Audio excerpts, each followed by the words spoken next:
Hello and welcome back to the Fixing Football podcast with me, Martin Naylor, and I'm here with Liam O'Meara tonight. It's just us two, mate. How are you doing? Very good, Martin. How are you doing? You okay? I'm good, thank you. So we're doing a pre-record tonight. I'm going to be sunning myself by the time this goes out.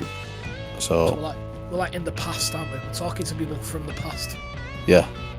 So I was going to do the pretend we'd been to the match this weekend and do two. We should definitely do that anyway.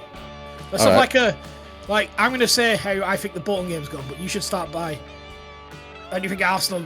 How did Arsenal get on at the weekend, Martin? How did the game go for you?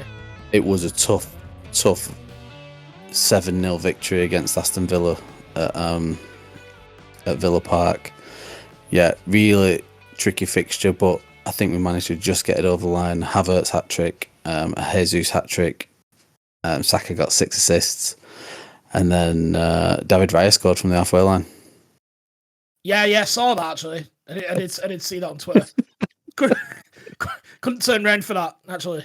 Liam, did you get to the Bolton match this weekend? I didn't get to go, Martin, but I managed to catch the game. And yeah, we always win at the Valley, so I'm not surprised to see us get back on track. It's a bit easy when a team opens up like that. And I do think Charlton will be up there, though. They've got a good manager there, Nathan Jones, but we just too much. Aaron Collins was just too much for them. So nice 2-0 win for us. You know that by the time we're listening to this back, both Arsenal and Bolton have been battered this weekend. It's a tough game that for Bolton. Charlton away. Yeah. Do you know what easy start for Bolton? It definitely wasn't. Like we had three teams that are definitely going to be in the top half, if not the top 8, and the 2 of them away. So it definitely wasn't an easy start. Yeah, I mean, by the time this goes out, we'll know what happened at Aston Villa, but then we've got Spurs and City away. So, both away. I think it's better to have them early. Yeah, I know what you mean. We did say that about Chelsea, but that one will be massive, I think. I'm just hoping we've gone into them, like, still, that we haven't lost ground already. So, we'll see. No. I mean, they've obviously re-signed Gundogan. That isn't a shock. Yeah. I did wonder whether you might do it. I know we talked about that in the podcast, but yeah, obviously City would have been the first number on his phone. I think he would have wanted to go back there. It's mad as well, despite how much his wife apparently hated it, that he was so quick to go back.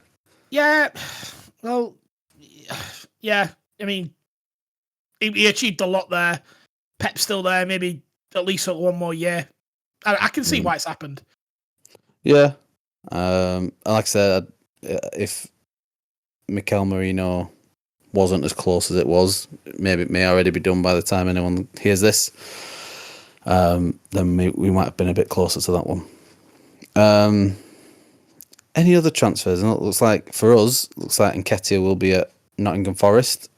It looks like we're actively trying to sell Aaron Ramsdale with another goalkeeper lined up as a number 2. He's called Jon Garcia at Espanyol. I think he's very young. But other than that, I think that'll be us done. Unless there's something crazy later on. Yeah, I think it's just whether you're tempted to bring a striker in, isn't it? That's the question. Whether anything tempts you enough. It looks like Tony's going to Saudi Arabia the more time goes on. That seems like more and more likely. I believe it's genuinely ridiculous, like almost Ronaldo and Neymar money's been offered to move.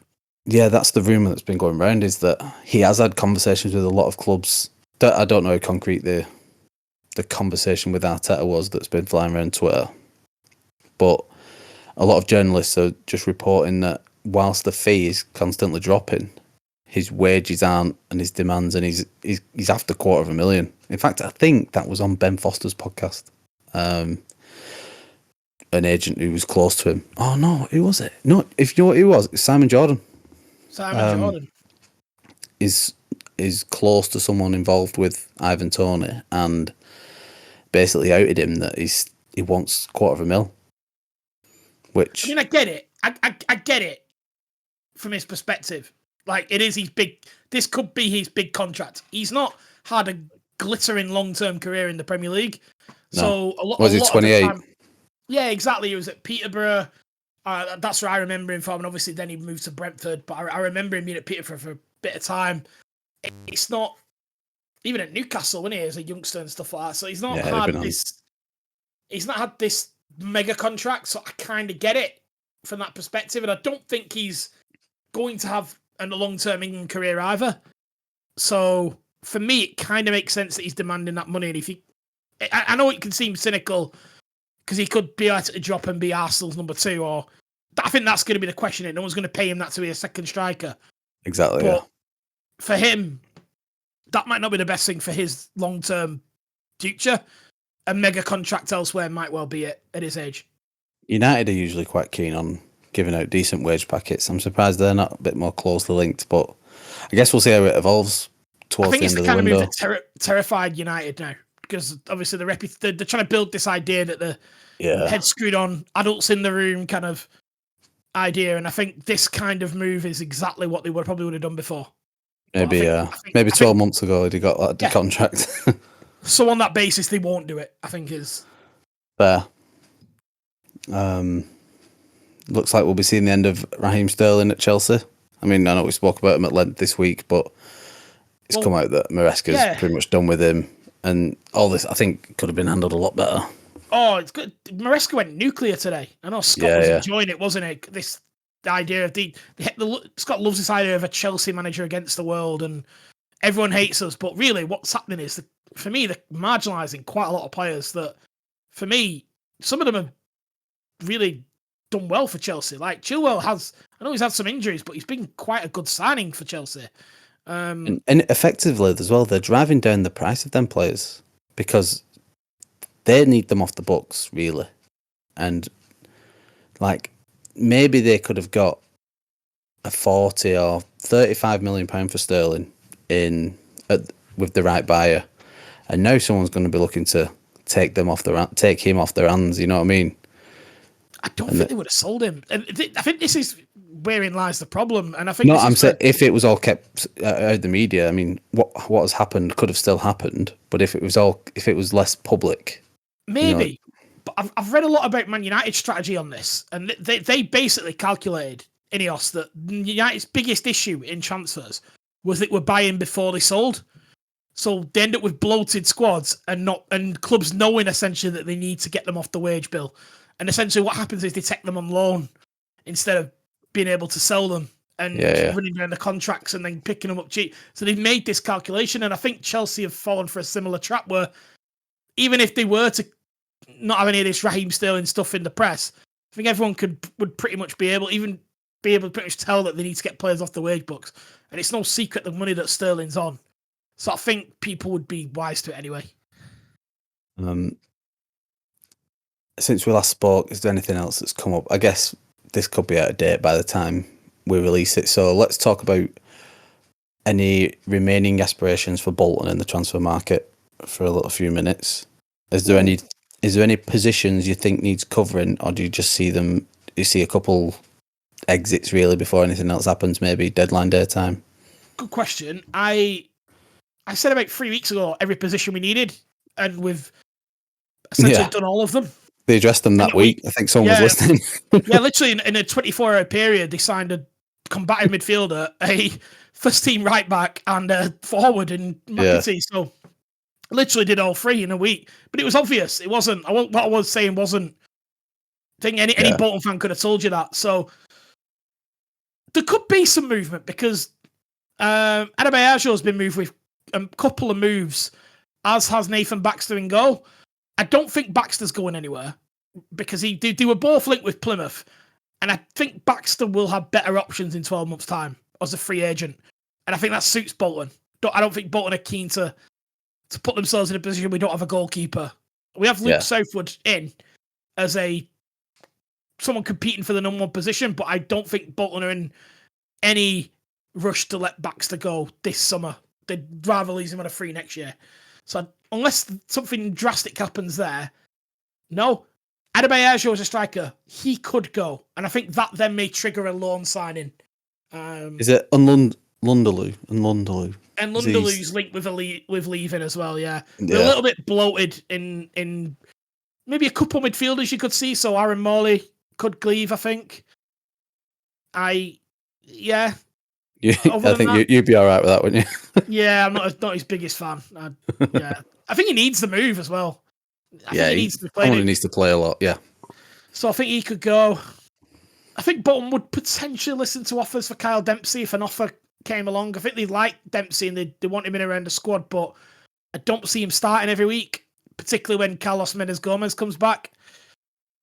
So I think they'd listen offers there. I think they would listen to offers for anyone. In truth, we're not precious. Like there's always another player to come in at our level. Yeah, but I don't expect loads to happen. In truth, no. I think we're more or less done. Fair enough. I am excited to see the end of this window because I think between now and then, we've seen it over the last week ramp up. Lots of movement, lots of teams getting active, and I think we're just starting to see people are realising the holes that they had. And obviously, I mean, you mentioned it about the trickle off from the Euros as well. And whenever there's a summer tournament, it can be a bit of a late starter. So, 100%. I think the biggest thing left to happen is going to be Chelsea.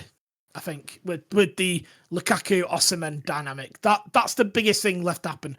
And Newcastle probably have something mad up the sleeves as well. They seem to be trying to burn that centre back money like there's no tomorrow. Like 60 odd million on Gay, which I cannot get my head around that number. That is ludicrous money for him, in my opinion. But it looks like they've got a little bit of money to burn because they've sold off all the promising youngsters. So we'll see. We'll see if they do anything as well. What's interesting about the Gay one, and I don't know if, I mean, we might look stupid by the time, by Tuesday morning when this is out. Stupid, I think it's probably more likely, but yeah. Yes, more stupider. That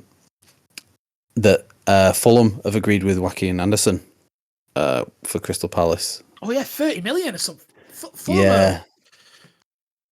I mean, Fulham have made some good buys now, and I think a few of us thought they might end up in trouble with some of the signings, but I think they're signing well, If he seems like a lot of money for Joaquin Anderson. I mean, don't get me wrong. From what I think he's a good player, but I can't say he's ever caught the eye. If I'm being completely honest, I remember him scoring that goal against United because it seems like he's played well against United about 4 times, and I think that keeps him in the shot window. And he got Darwin Núñez sent off right at the start. I sort of remember him for that as well. But it seems a lot of money. But we'll see. They get 100 million in for their 2 centre backs. I mean, they are left with Rob Holding at the moment, and as much as I love Rob Holding, I think they're going to need to be back in the market. So yeah, I can't see him selling both. You're probably right. That's probably why they're holding out. They probably would have done it the other way around, to be fair. But they were probably that far along with the Anderson deal. They probably thought, we'll put that one through. Interesting. Right. I wanted to talk to you about something tonight. Oh. There's a term been going round that it's getting a bit out of hand. The streets won't forget. The streets won't forget this guy, this player, this signing. The 2005 Bolton team. It's the Barclays era of Premier League. But literally, like, these players that 16-year-olds are retweeting on the feeds and posting on Instagram, they're the players who we grew up with when in our formative years of watching football. These sort of what are now considered a bit of maverick players. You're like your Morten Gamst Pedersen types.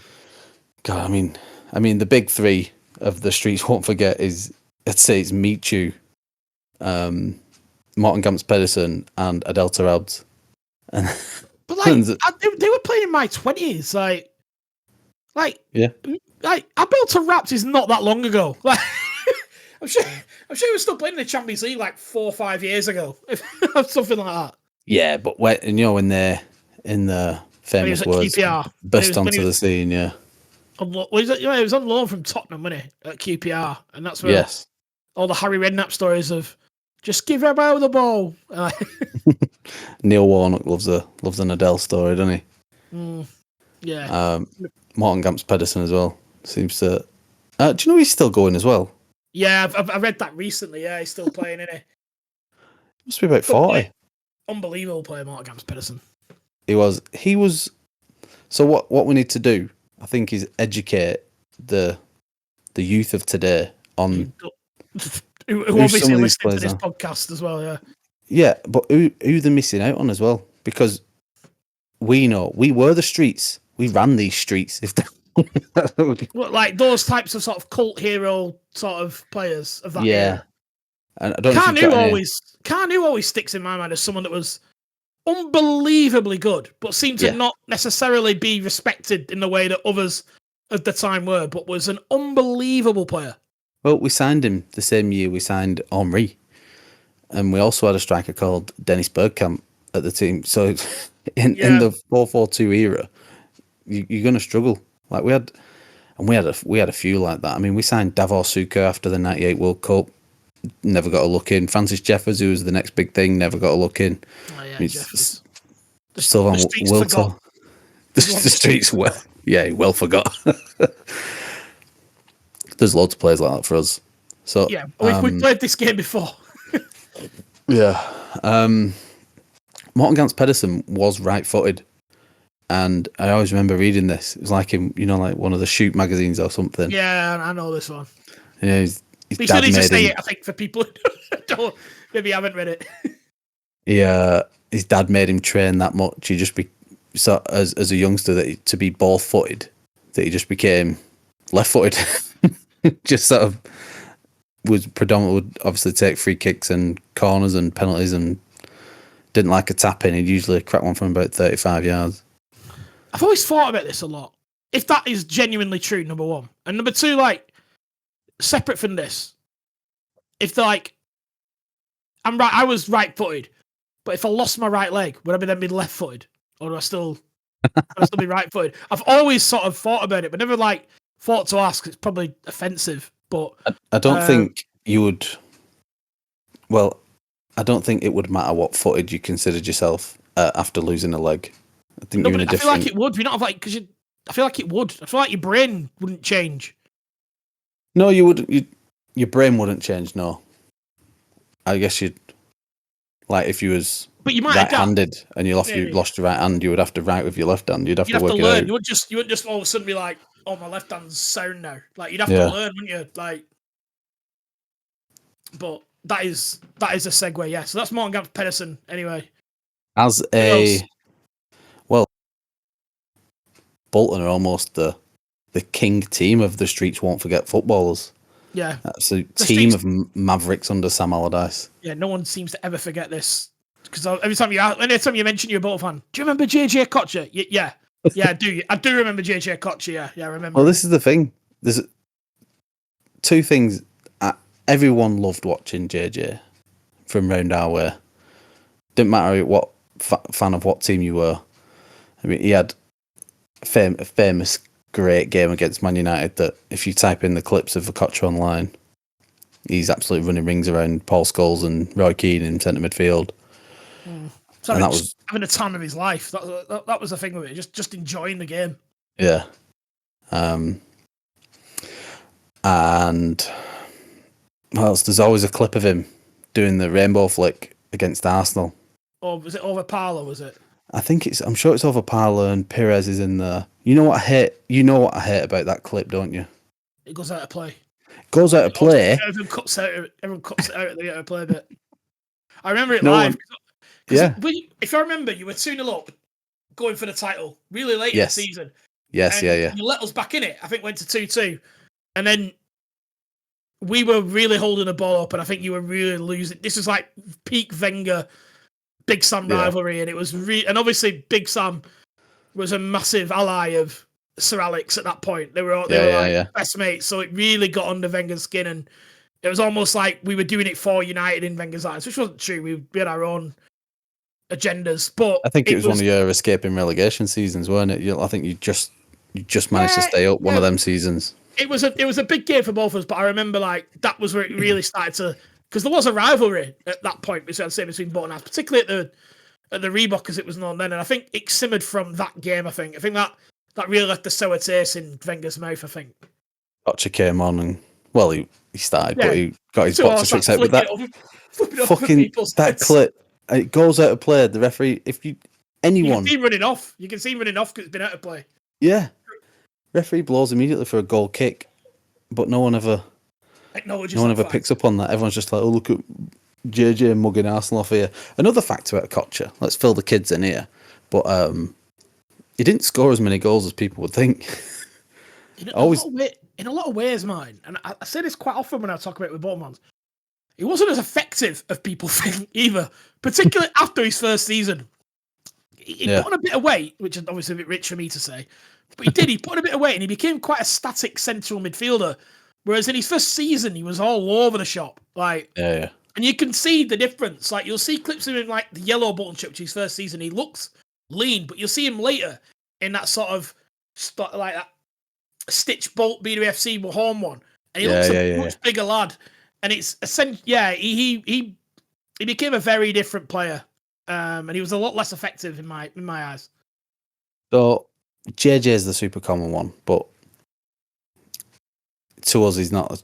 He's just a Bolton legend. He's not a went under the radar type footballer. Who's a player for Bolton who you would class as that in this category? A streets won't forget player.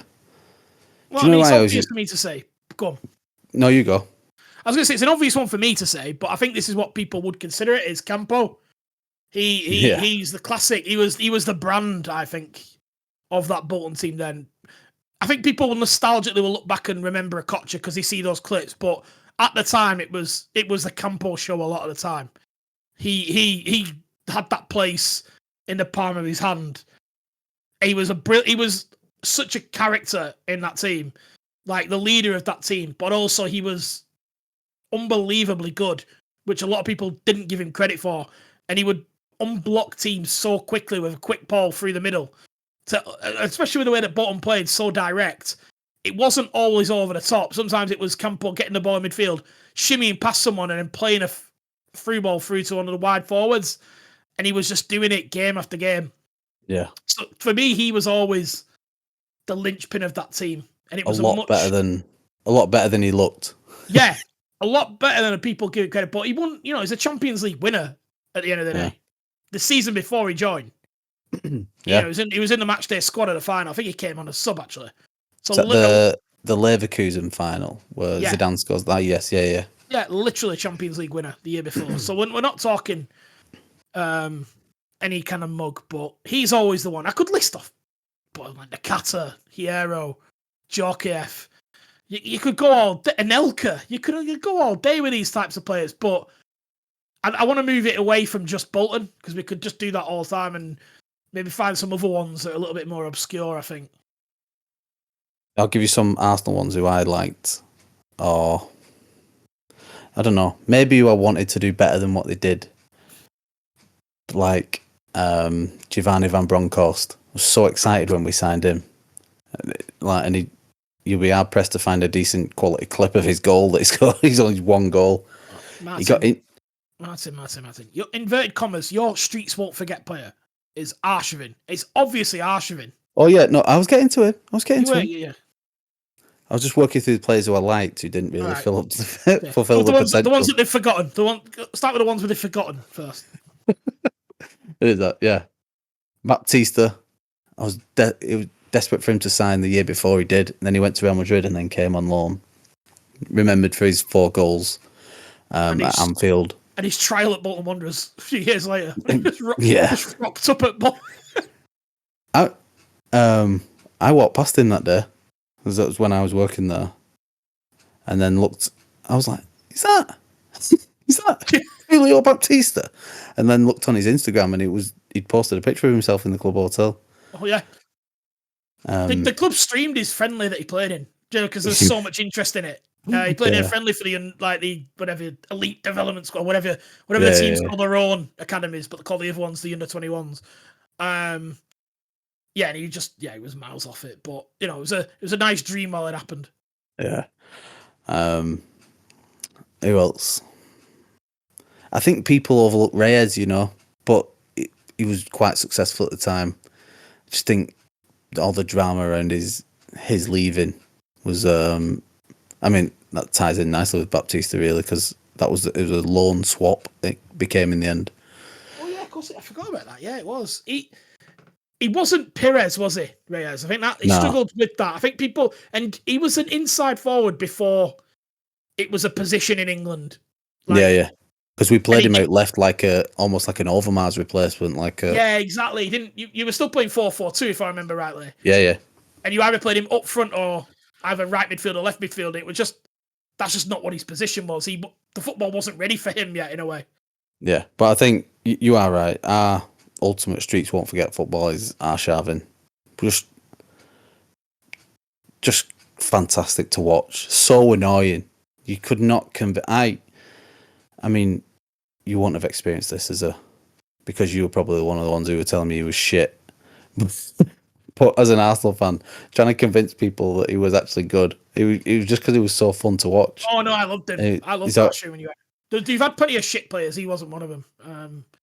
Yeah, he was brilliant. The ball stuck to his feet, and he was very similar to dribbling style to Suarez, where it's like a hermit protecting the ball, and his body would seem to be 360 around the ball. You could not get near him, almost like that jockey button that you used to have on FIFA, where it just completely shield the ball and you could get round the defender no matter what. He was like that. 5'5", absolutely solid as a brick. You could just felt like he could keep all the ball and do whatever he want with it. Another one who scored 4 at Anfield, so I think that cements your legendary status at Arsenal. Oh, it was that night was unbelievable. Oh, every one of them a screamer as well. Yeah, quality goals. So I'm trying to think who else might fall into this category. We've got Luke sent a few in.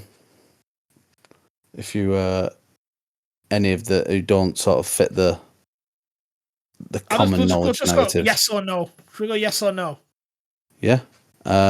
Henrik Larsson at Man United. I mean, sort of. I don't know if it's a Streets Won't Forget, because I feel like, yeah, all right, go on, you can have it. All right. I don't know. It feels like a bit short term. There's a loan with it. That. Yeah. I mean, that's the thing. I think with what kids are putting in this category now is players whose stars shone brightly for a very short period of time. I think that's what puts you into this category. On that condition, then yeah, he definitely was that, wasn't he? Yeah. But another one he mentioned was Rafael van der Vaart at Spurs. Yeah. I think that was a very interesting Spurs team. That Crouch Van der Vaart dynamic was really effective. That sort of sniff. Yeah, almost like it's like a golf pin that you'd aim for, and he was like a dog sniffing around for the ball, and just. Am I right in thinking their midfield was Van der Vaart, Modric, and Dembele? Huddleston. And rotated with Dembele, I think. But I think Van der Vaart played up front, to be honest. I think to call him a midfielder in that team is like he was very, very forward. It was essentially all the knockdowns. But yeah, he was very, very attacking in that team. I'm trying to think of that team that beat Inter Milan where Bale scored the hat-trick. From left back. Yeah. Absolutely unbelievable. But I'm sure I'm just trying to think of that kit now. It would have had Van der Vaart in there. It'll have Autonomy on it, which has been in the news this week, obviously, but we'll not go into conspiracy theories. Defoe, just Spurs are a team who are probably full of Streets Won't Forget. I mean, if you go even further back, Spurs had Ginola in his prime. By the way, yeah, that word in his prime, but he was probably one whose star shone brightly. Spurs they're known for that maverick type player, aren't they? That's always been a feature of good Spurs teams, to have someone who essentially wants to dazzle in midfield. I think Maddison is the closest thing to that now, and yeah, they've always had that kind of type. That's why I've always thought Grealish should be a good player for them. He would sort of fit that mold, but not the Pep robot version. What about Esteban Cambiaso during his time at Leicester? So he wasn't in the title-winning squad. He was in the squad that kept them up, yeah.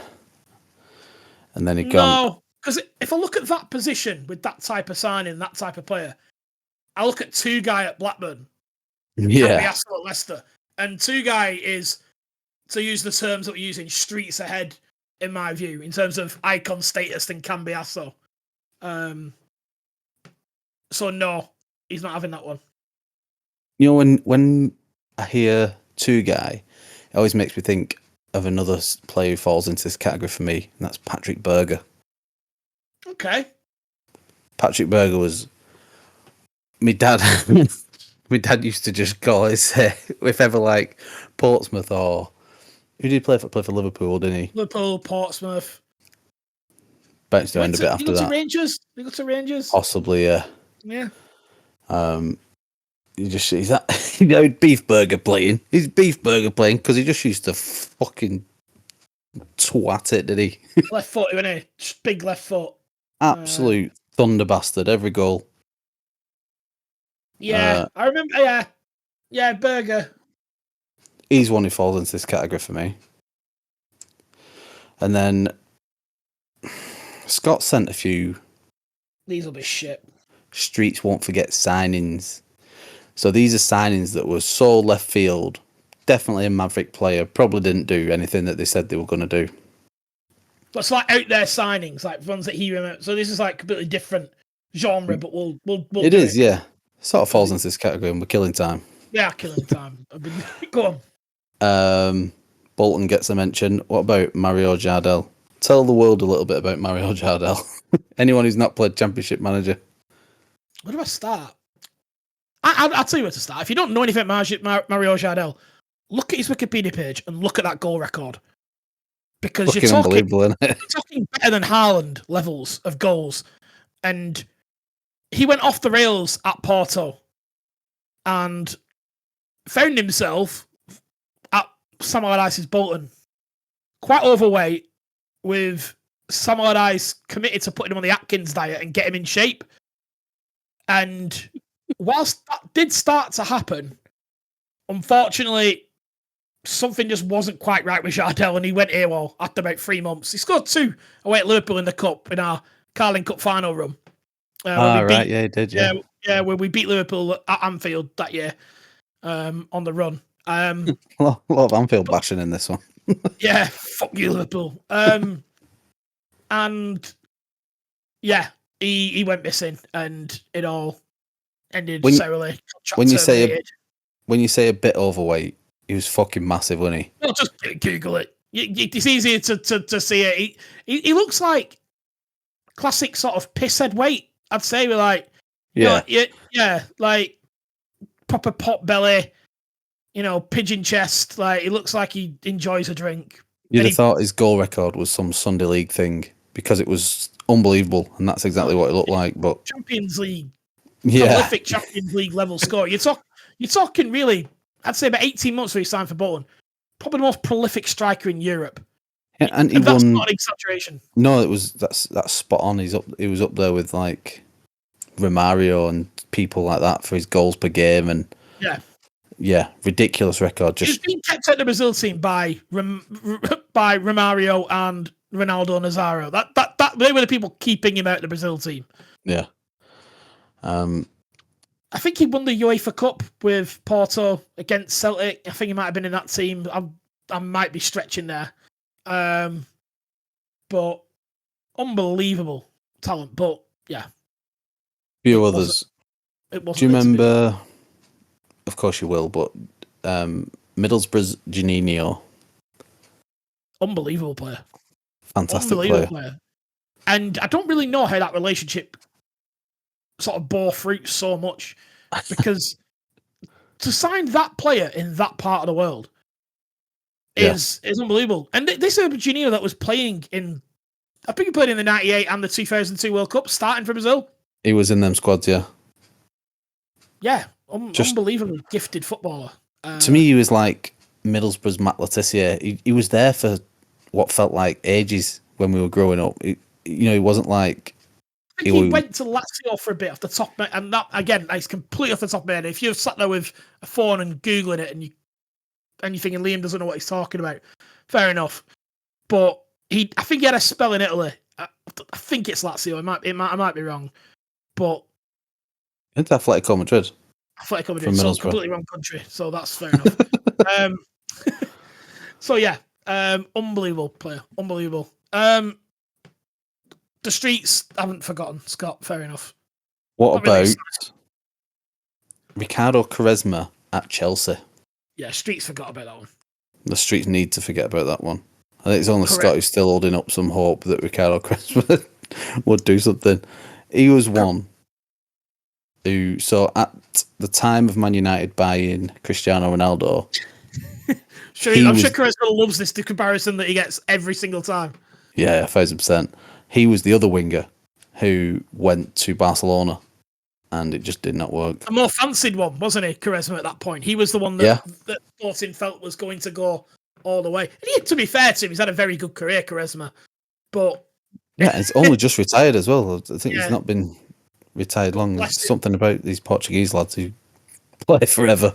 Yeah, bless him. His whole career seems to be compared to Ronaldo, and I think that's quite unfair on him, to be honest. But I suppose they had very similar trajectories when they were young.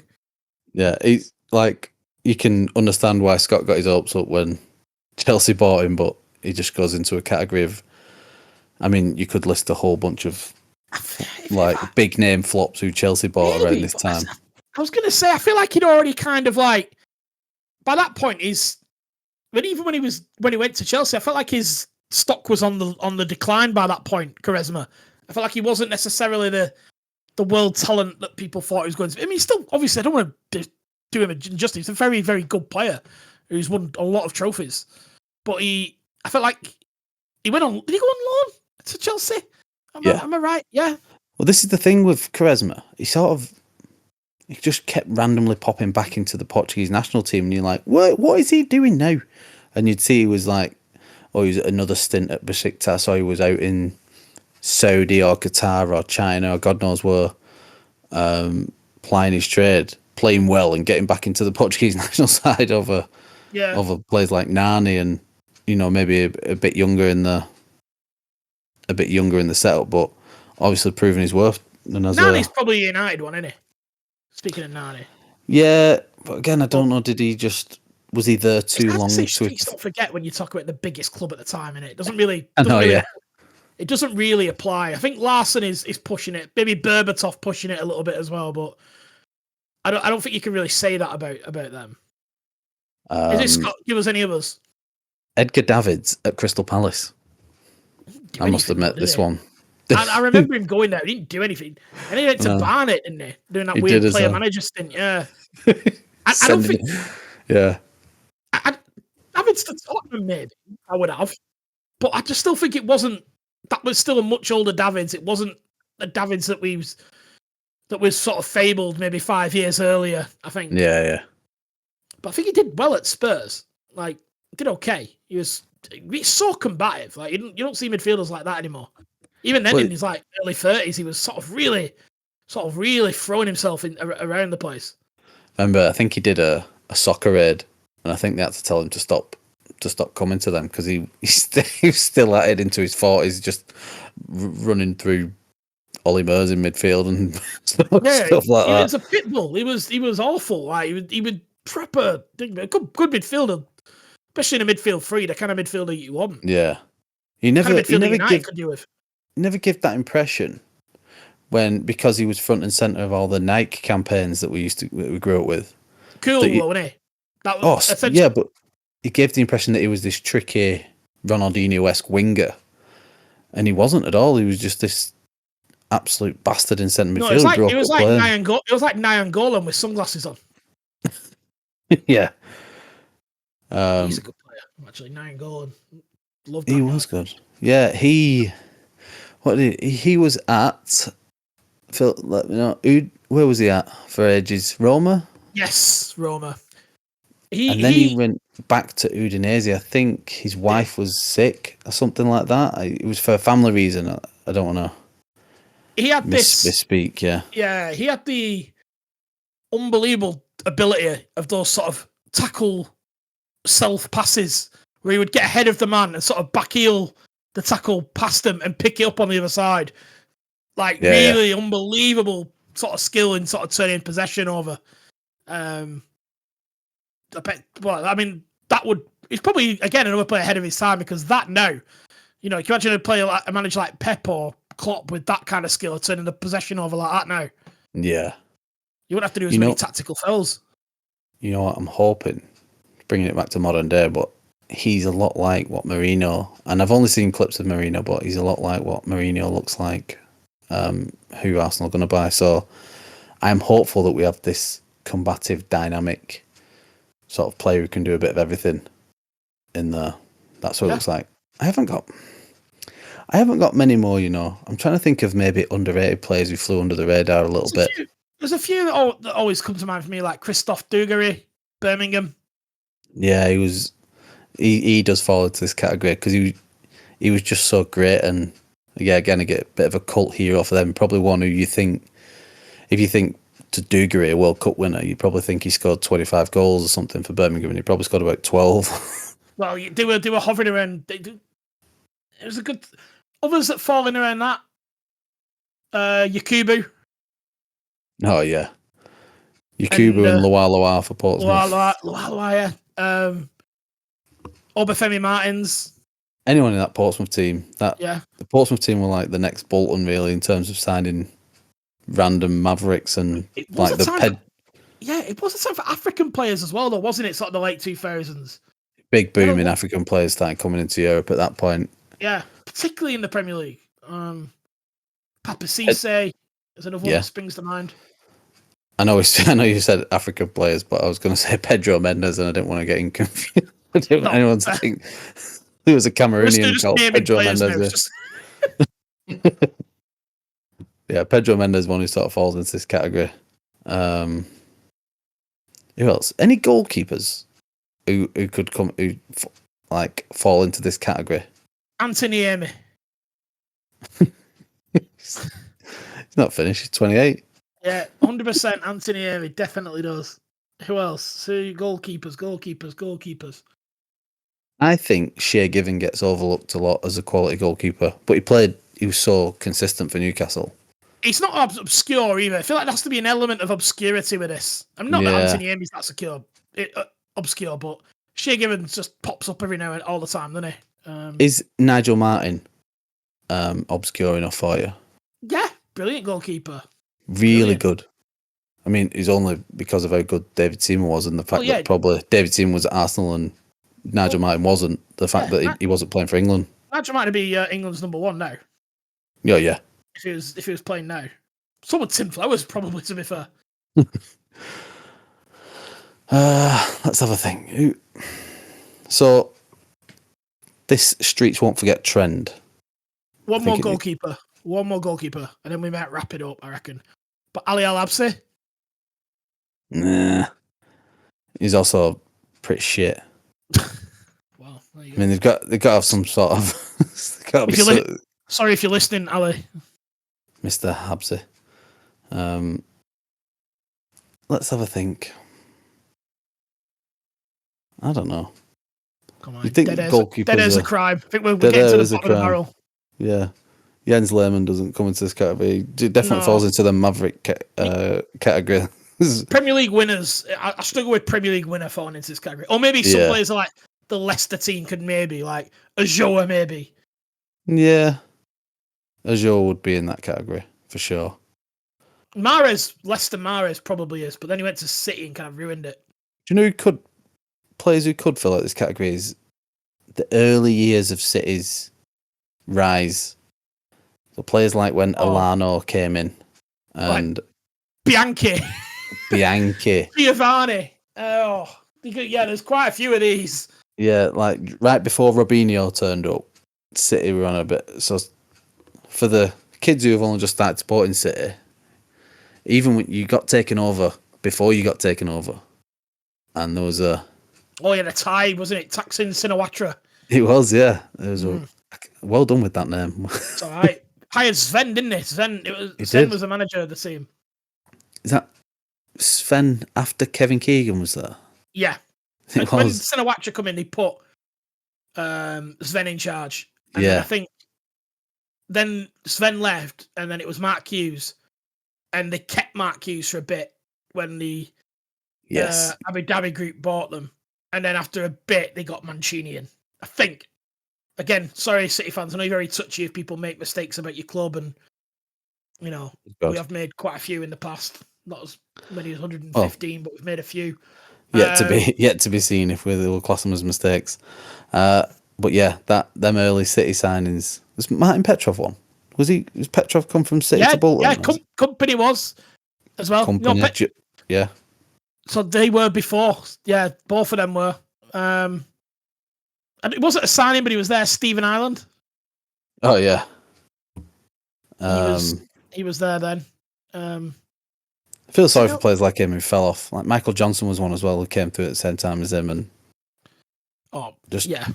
went through like great season and absolutely fell off and just got caught up in the craziness of a club in mid takeover. Yeah, was De Jong, was he pre takeover or post? No, post. Yeah, he's a Mancini signing him. Fair enough. I think I'm out of ideas. No. Well, this is why Wayne Bridge. Yeah, again Mancini won. Okay. Caught up. I don't think they were Sinawatra days. I give up them.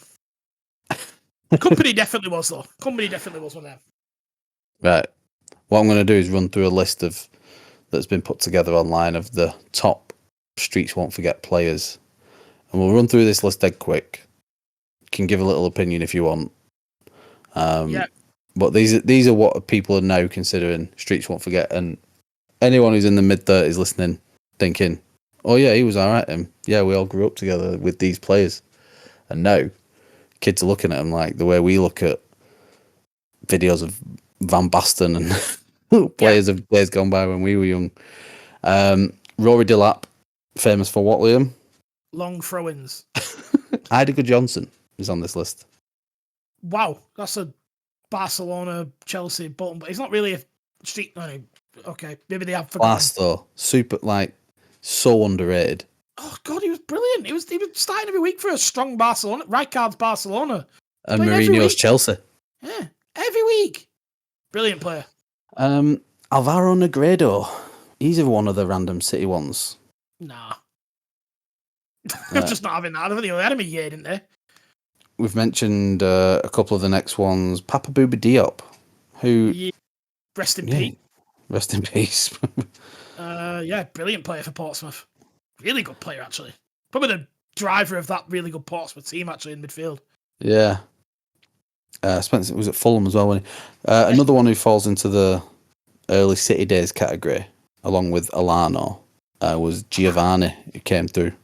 We mentioned him, but yeah, brilliant. He did well at Hull as well. Phil Brown's Hull, didn't he? Went there. Yeah. It's got that wonder goal. Was it against Arsenal, that from like 40 yards or something out of nowhere? It could have been against Arsenal, yeah. Who was this next one? John Carew. Carew. I feel like he was around for a while, but maybe only had 2 or 3 seasons at Villa. That was such a good team, that Martin O'Neill Villa team. Bonlahor and Young either side, midfield 3, Petrov. Who else was there? Milner. Yeah. I can't remember who would the third midfielder be. Gareth Barry. Has Yossi Benayoun fall into this category? He's played for everyone, so... Was it Arsenal, Chelsea and Liverpool? Yes. Played for. And Spurs as well. I think he's played for Spurs as well. Portsmouth, West Ham. Yeah, he's done the rounds. Probably. He's like very good player, isn't he? Quiz question, like he's like the only player to score in a hat trick in the FA Cup, Premier League, and Champions League. Wilfred Boney. Come on, Wilfred Boney. I played against him recently. I can't remember who he was playing for. He was on. Really? Yeah, he was playing for someone when we were in League One. I can't remember who it was. Because I was like, come on, I'm saying, going on Wilfred Boney. And I was like, fuck off. And it wasn't him. You're probably Googling him. I don't know. I can't remember who it was, but he played against someone recently. Maybe last year or the year before. And he came on as a sub. I'm not sure, Did he go back to Swansea, actually? He did. That's what I'm thinking. It just didn't work out. Wilfred. Right. What I'm going.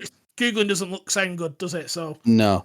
Right. Last couple on this list. Hatton Ben Arfa Now he does fall into the maverick category, but I think he was around quite too long for. He's just a walking highlight reel, but probably an absolute arsehole to play with and work with. Well, he's got that wonder goal against Bolton that always gets reeled out. It's a wonder goal. The man ran in a straight fucking line. That was that was our relegation season. Yeah, he doesn't change direction once. He just goes in a straight fucking line. Players trying to kick him and fall over at him. It still makes me angry, that goal, because it was that was like, I think that was the poorest defending you'll ever see. It was like 1-1, like with like 10 to go and we're about 3 games off relegation then. Yeah. Still makes him have that goal. Went down by fucking 1 point. But yeah, very good player. Ruined his career. Is it PSG he went to? Didn't get a look in. Yeah. Made a lot of bad decisions. Then went to Marseille, I think, and they did all right again, but it was too late then. Right. Last one on this list we'll talk about, and that is Dimitri Payet. Yeah, definitely. Absolute what a player this guy was for 2 years. When he went back to Marseille, he was brilliant. But you just obviously you're away from the limelight in the French league. But that was his home for him, wasn't it? Yeah. But yeah, brilliant. Could have gone anywhere, I think. I think that was a personal thing as well, weren't it? Oh, screw off one of the best free kicks I've ever seen. That looper. It's unbelievable, yeah. For anyone who's not, just type in Dimitri Payet free kick and you'll see one of the craziest shots that... I can't remember who it's against because you don't see the opposition. All you see is this ball go in the air and then all you see is the top corner and then him jumping into the crowd. But the top corner is exactly where the keeper is stood. I mean, I don't know how he's seen that, envisaged it. I don't know how you practice that type of shot. I mean, I was someone who loved to practice free kicks, and that is just not a shot that you can pull out the bag. Like, that you think, oh, I'm going to do this random loop in into the far post one today. It's absolutely stunning. But then he was off that back of that 2 season as well. He was the main man in a France team. I think for was it home Euros off the top of my head? Am I making that up? Yeah, played in midfield with Kante and Pogba. Yeah, and he was bossing things, wasn't he? I think he scored in the opener actually off the top of my head. But, really, really important for France in that. He makes it onto this list. The streets need to remember. Good person to finish on, I would say. He's makes a load of lists of West Ham's greatest ever teams. That's how much they loved him. He's right up there. Oh, really, really good player. Yeah. Right. Well, the streets will need to remember. We've had a little trip down memory lane. How was it for you? It was all right. Better than the bleak present, going back into the glorious past and when everything was good. Talking about Bolton in Premier League terms, that was nice for a bit. But it is these are players who we just see. Honestly, I get angry when I see a video shared of him the streets won't forget. Like, what do you mean? This is a guy you can still watch on telly pretty much. Well, yeah, half of them still around. I do get sick of it though. I see that the streets won't forget this Elmander goal, that one against Wolves. I'm like, yeah. No, they won't, because someone pelts it every fucking day. Yeah. And I watched Elmander to know he didn't fucking mean it either. So you can you can say that's the best goal that you've seen, and people don't rate it because it's Elmander. They're right, because I watched him every week and he didn't mean it. He didn't know where he was. Yeah. And then he turned around and he's like, oh my God, I'm in front of the goal with Marcus Hanneman, I think, in front of him. That's another streets won't forget type. And then, bang, make it like he does it every week, which he didn't do it. No. Any weeks, apart from that week. Right, let's wrap it up there, mate. So our next episode will be our predictions special. Transfer window will be slammed shut, and we'll be able to crack on. It'll be the international break, and we'll be able to crack on with red hot takes off Luke. I'm looking forward to it. Yeah. Do you reckon that he's going to vote Ten Hag be the first manager sacked? He's going to really and we'll know if he listens or not, because he'll call us out on this, but I suspect he's going to really underplay United's chances. The last thing he ever wants to do is to ever think that United are going to do well, in case we ever throw it back in his face. But at the same time, simultaneously talking up our chances. Yeah. Yeah, but we'll see. Right. Well, we'll see you all then on the next episode. Thank you everyone for listening. Have a nice holiday as well, man. I will. By the time you're listening to this, I'll be sunning myself. Please stay away from my house. Love you all. Liam, speak to you soon, mate. Goodbye. Peace, everyone.